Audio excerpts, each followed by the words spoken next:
Hey everybody, LJ Malberg here. Welcome to the Mindfulness in Music series presented by Compassionate Muse. I'm your host. And today we have a super exciting interview session with Tim Louie. I am so excited that he is here joining us today about mindfulness in music and sharing his story with us. So welcome, Tim. Thanks for being here. Thank you. I wanted to give a little bit of background on you, and then maybe you could take it from there and offer up some additional dirt that people can't Google you on.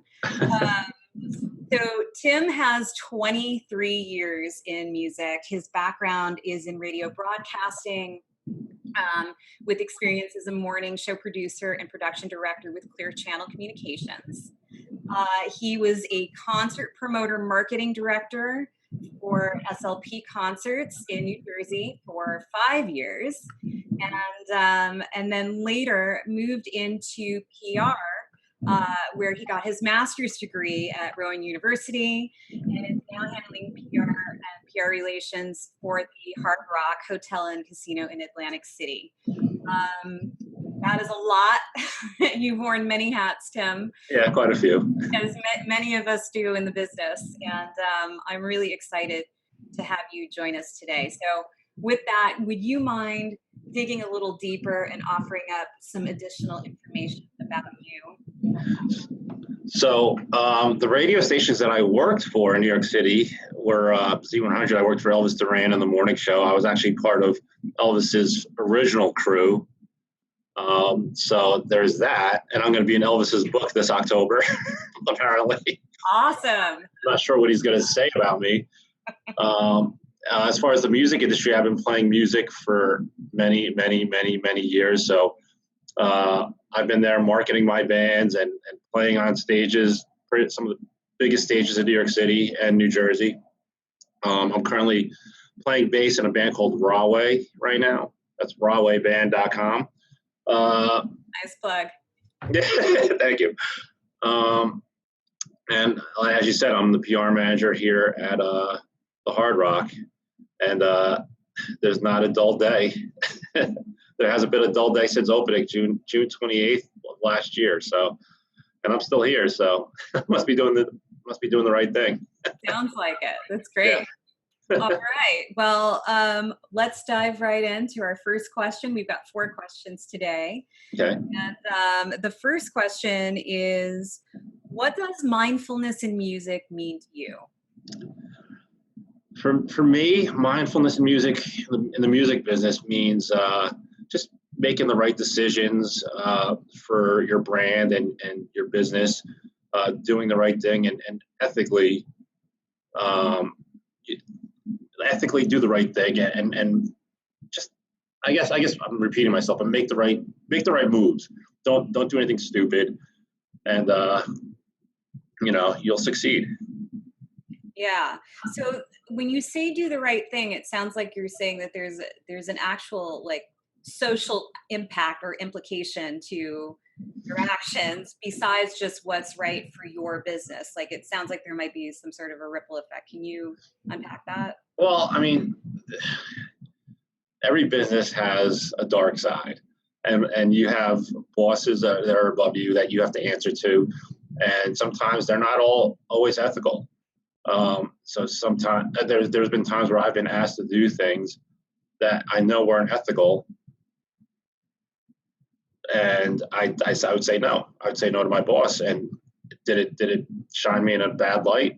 Probably, but I know my ethics were held in place, and so is my reputation.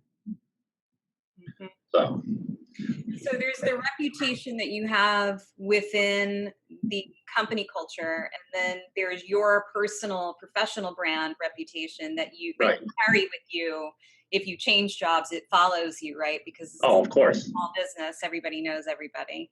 You have no. I mean, I guess you do, but this business is very small, and I've run into the same people in 23 years. I've run into the same people all the time.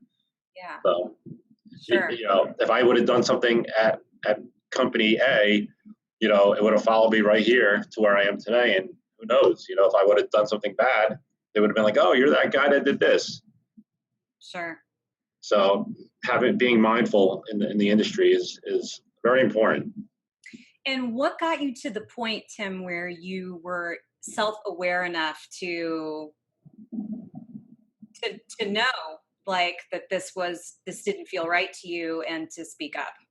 Well, if you don't know what the difference between right and wrong, you're definitely in the wrong business. Okay. Right? I see your point. Yeah. Yeah. I just for the viewer's sake, if there's an example that you can offer up in terms of if there was an aha moment that you had, or some sort of situation along the way in your career where you were like, I'm not doing this anymore. I'm doing it this way, not this way. Well, I mean, there were times, okay, this is getting personal, but like there were some times where there was like an invoice that would come in and my boss would say, hey, can you come in here and fudge these numbers and Photoshop this out or this out? And I knew it was wrong because, I mean, at the end of the day, when you go to settlement and things don't look right, whose fault is that? And then who knows, how do I know that when he goes to settlement, he's not going to point his finger at you and say, oh, well, he messed these numbers up for me. So I said, I'm not doing it. I said, if you want to get someone else to do it, by all means, but I'm not doing it. Yeah. Is there like sometimes I get like a physical response, like a pit in my stomach. You ever get that feeling? Yeah, I mean, I would get that, but sometimes knowing that you're doing the right thing makes that go away. Yeah, absolutely. Yeah, because that pit makes that's just guilt. That feeling in your gut is just guilt because you feel like maybe you should have done it because it might have furthered your career or might have made your boss happy. But at the end of the day, your credibility is still intact. Yeah, so we have to like listen to our guts more. Yeah, I would. Okay, very cool. I like it. Second question is, when was the defining moment? This kind of ties into the first question. When was the defining moment in your career when you realized that people over tasks were more important to your day-to-day operations? Well, I think I realized that with this job, more importantly, and I think I was telling you this before, like our motto here is all is one and love all, serve all. And so working here at the Hard Rock, I realized that this company actually puts the people first as opposed to the business. I mean, obviously it's a business, but they really love their employees. And I've never seen that kind of culture in any business that I've worked for. Even like when I was working in radio, everyone was out for themselves. It was cutthroat. If you wanted to get this time slot, you were cutting the person's throat in front of you to get to that time slot. So it was everyone was out for themselves back then. Here everyone's helping each other. Everyone, we have PR teams in different properties that we work together with, whether it's marketing teams in other properties or around the world. We're always working together. There's like a corporate team that we work together with. So it's people first over tasks. And I've never had that before in a company that I worked for. This is the first time. Yeah, that's great. So it can happen, but it for you it happened a little bit later. Yeah, unfortunately. Better late than never, my friend. Yeah, absolutely. Some people go through their entire careers and never have that. Yeah. Right? They never realize that. So no. That's the point of us making these videos, is to have this conversation so that we can all enjoy the benefit of putting people first. Yeah, or it gives everyone hope. That's right. It's something to work towards. And so this is one of my favorite questions to ask in interviews. Is with the whole Me Too movement, I've noticed that there's a bit of backlash happening now with men not trusting women or to say anything or walk on eggshells and And so the equality movement that the women in music are driving for and driving towards is having a little bit of an adverse effect because I don't think that the men are feeling as empowered as they need to have everybody to culture. Then everybody has to feel like they're winning, right? Right. So my question to you, Tim, is as a man in music, how do you empower other men in the music business to empower women in music so that everybody feels like they're winning? So the way I was raised was that, like, there's no skin color, there's no sexes. I mean, to me, everyone was treated equally, and I always believe that. I treat everyone here at work, like all the girls are one of the guys, and all the guys are one of the girls. I treat everyone the same. And when it comes to even like as a writer for the Aquarian Weekly, I try to balance it out with female artists, and balance it out with the male artists, because I think that all, because I feel like I was telling you earlier that I feel like the music business is a male-dominated industry, but there are so many female singers, guitar players, bass players, and drummers who are out there who are so much better than some of the guys out there. So they need some of the love too. So I try to spread it out as much, because like I said, I don't see color and I don't see sex. So if I was to try to help my fellow man, empower them to empower the women, I would try to help them see the way I see the world, because that's, it's, like you said, it's make this about everybody instead of like making it man versus woman. I mean, this Me Too thing is, I'm not crazy about it. Yeah. I think it's actually, I think the intention behind it is wonderful and noble, and women certainly require a strong platform. Yeah. Don't get me wrong. I'm not saying I hate it. I hate it. I see why they're doing it, and I think that it's awesome that they have this platform.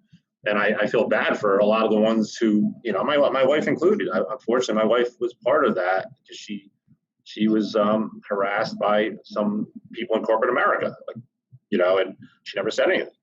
And does your wife work in music? No, she doesn't. She works in the IT industry, but she got a job down here in South Jersey and was sexually harassed and never said anything, and because of that, she now that she sees that other women are coming forward, I think at the time she was scared, and now that she sees that other women are coming forward, I think she's ready to come forward about it, but it's like 10 years too late. It's a shame that it's 10 years, but honestly, I don't think it's ever too late to provide a platform to speak your truth. Right.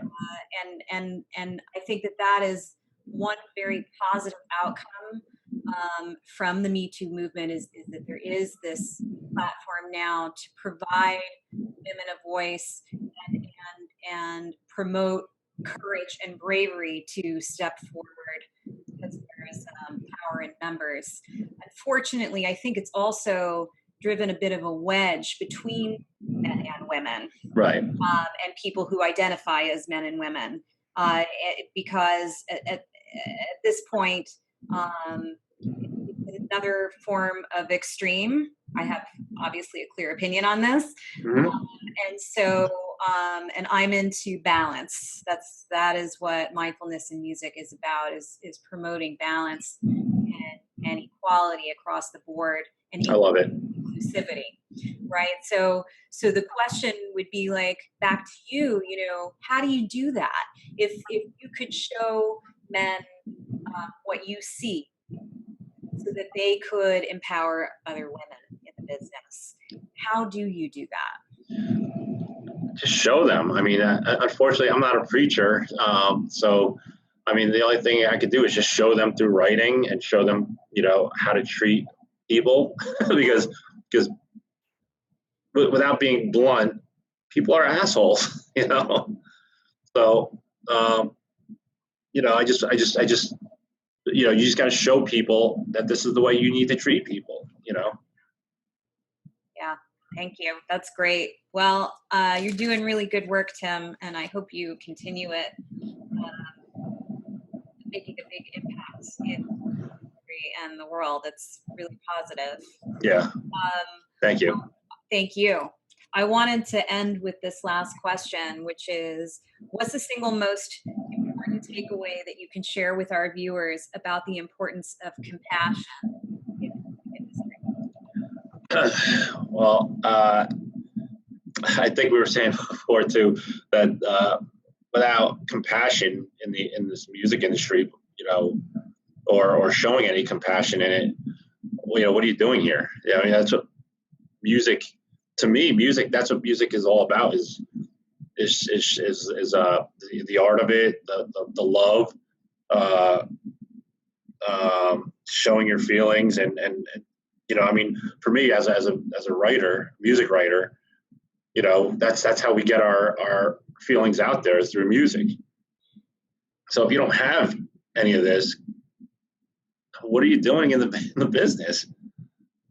Yeah. I feel like in my experience, I've seen some people get in to the business for the passion and the love of the music, but then they stay for different reasons.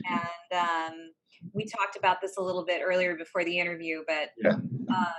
have you seen have you had some experiences where people around you have stayed, maybe they didn't used to be like that? Right. Yeah. I think that the word we used was burnt out, right? That's right.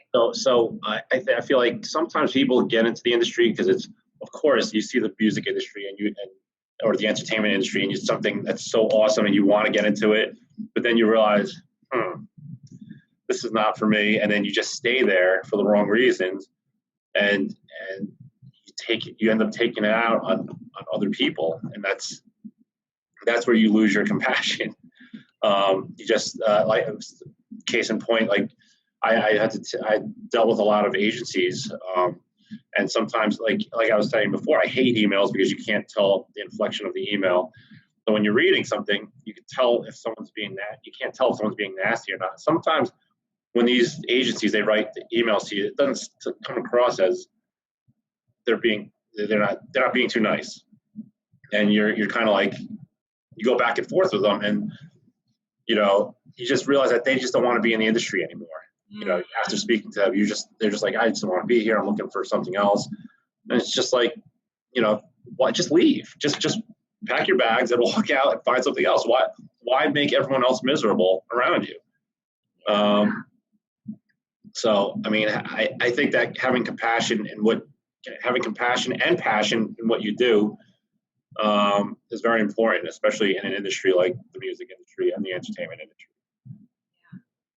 In PR, you don't have control of the end message, right? No, never. Right. So how do you deal with that in your work? Not necessarily for the company that you're with now, but just in general, putting, let's say it's more a compassionate message out there into the ethers. How do you deal with that, knowing that the message may change? Well, I mean, even with the band, I mean, we try to use, with my band, we use compassion for everything, because everything that we do, because I mean, as far as like, how do I explain this? We do benefits, and we create like messages so that we I don't even know how to say this. We try to show compassion by like putting our love towards certain things. Like we wrote a song about runaways, children who run away, who've been abducted, and we for every time that the song has been played, we donated money towards a runaway fund. So I mean, for me, that's showing compassion for runaways and people who've been abducted and became like kidnapped or something like that. It just, and then there was that where we showed compassion towards the runaways and stuff. And then there was another video that we shot about animals being hurt or abused, and we donated money to help animals, abused animals in shelters and stuff like that. So I guess I don't even know what my point was, but no. So these are ways that you and your band Rawway have demonstrated compassion through acts of charity, right? Right, and that's exactly what I was trying to get. Okay, all right, great, yeah, and sort of driving the message of compassion through the action. So you're tying a message to action. Right. That's powerful, because that must carry the message of compassion much further. Right. It has. Right. It has. Yeah. Another thing we did was we helped my old high school. We raised money for the high school was that low on musical instruments. So someone came to me and asked me to help them raise money for musical instruments. And we held a concert with all the alumni coming back on stage. My band Rawway played, and we had the alumni music jam at the end. We raised $10,000, and over I think 700 instruments were donated to the school. I love that. So I think that was the catalyst for me getting the job here, because I told that story. And Hard Rock did the same thing. The last Christmas, we donated, I think through 9 Atlantic City schools, we donated over $100,000 worth of musical equipment to the schools. So that's phenomenal. I love it, and I love that you and your company have found each other finally. Yeah. And that it's really magical when you work within an infrastructure that's aligned with your own core values. Right. You almost feel like you can fly. Yeah, it's amazing. It's amazing. And I guess that's why I'm still here. Yeah, I love that. Well, I'm so happy for you, Tim, and I'm happy for your company, and I wish you all the happiness and success, and I really appreciate your time. Thank you again for joining us today. Thank you. Thank you. Thank you so much, everyone. I'll see you next time on Mindfulness in Music.